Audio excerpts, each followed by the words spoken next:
Thanks for joining us on MalonePioneers.com. I'm Clint Scroggs from the Malone Sports Network, and we're joined as the basketball season comes upon us by Jason Mischler. He's the head coach of the Malone women's basketball team. And Coach, thanks for joining us as we get ready for a new season. And your first season in the GLIAC as postseason eligible.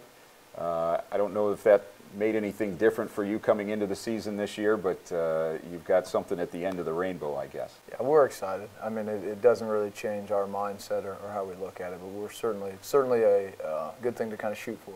So, yep. As you come into the season, you've got practice underway, well underway at this point. How are things going so far? They're fine. I wouldn't say good or bad right now. I think we're just I think we're plugging away, and we're trying to find, most importantly, we're trying to find our weaknesses right now, which sometimes aren't very hard to find. So we're just working really hard right now.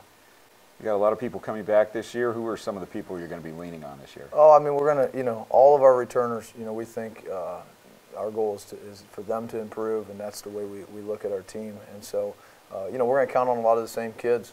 They just got to be better than they were last year. So I'm excited about that, and I feel like they know what we expect from them. So, as you go into this season, you have one behind you every week, the 2 games, travel, everything that goes into that. Did you have to prepare any differently this season, knowing what you learned last year? Yeah, we're certainly feel like we're going to be more prepared, and we learned some different strategies and how to prepare, especially for that Thursday, Saturday game.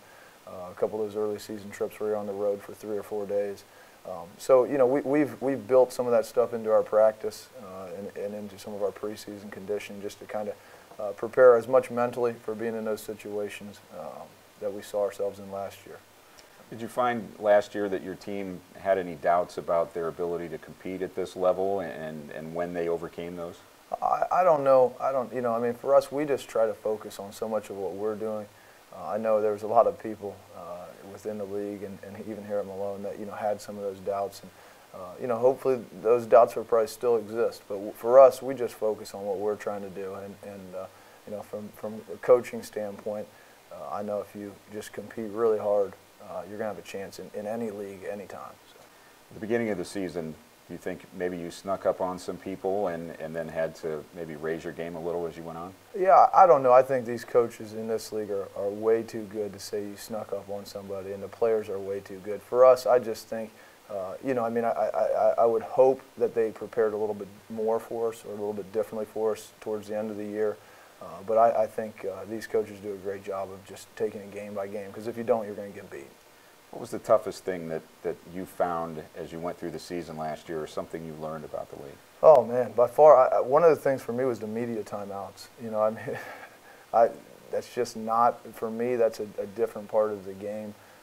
And just learning how to deal with those and deal with our kids during those kind of back-to-back timeouts. And, so that was something I did a poor job with last year, I felt like, and our staff, we can be much better at that this year. As the season comes up, as far as being physically ready, mentally ready, do you have to be at the top at the beginning, or do you want to pace yourself and get into that season and not use it up too soon, I guess? Sure. Well, we don't have to worry about being at the top at the beginning of the season. We're certainly, I definitely don't believe in pacing ourselves. I think as a coach, there's always room for improvement. So we certainly want to be better at the end of the year than the beginning of the year. But I would be, wherever we're at, we need to get better. So if it's good, it needs to get a lot better. If it's bad, it needs to get a lot better. So. You talk about worrying about what your team is doing and just focusing on that. During a game, how much are you coaching against the other coach based upon what they're trying to do to you, and how much are you just worrying about your own team? Sure. I mean, I'm sure there's a lot of different philosophies on that. I rely a lot on my assistants, who do a great job of kind of watching and making some of those adjustments within the game based on the other team. But as far as our team goes, that's where my concern is, and that's just where it will always be, good or bad. So, yeah, I rely on the assistants a lot to do some of those things with the other teams. You have some, not very many, but some non-conference games before the conference teams come along in earnest, and you've got a pretty exciting trip to talk about this year. Yeah, we're excited. We got preseason, or not preseason, but our conference, before the conference gets started, we got some really tough games. And the trip to Hawaii is obviously going to be exciting for the kids. We're going to have a lot of fun on that trip, and we're going to try to play some good basketball too. And you'll be against some good teams there too. Yeah, it'll be good. It'll be good. Both teams, anytime you travel like that, you got to make sure the kids are ready to play, and are a little bit angry. And so that's hard to do sometimes in Hawaii, I've heard. So we'll see. We'll see. That's Jason Mishler. He's the women's basketball coach here at Malone University. My name is Clint Scroggs. Thanks for joining us on MalonePioneers.com.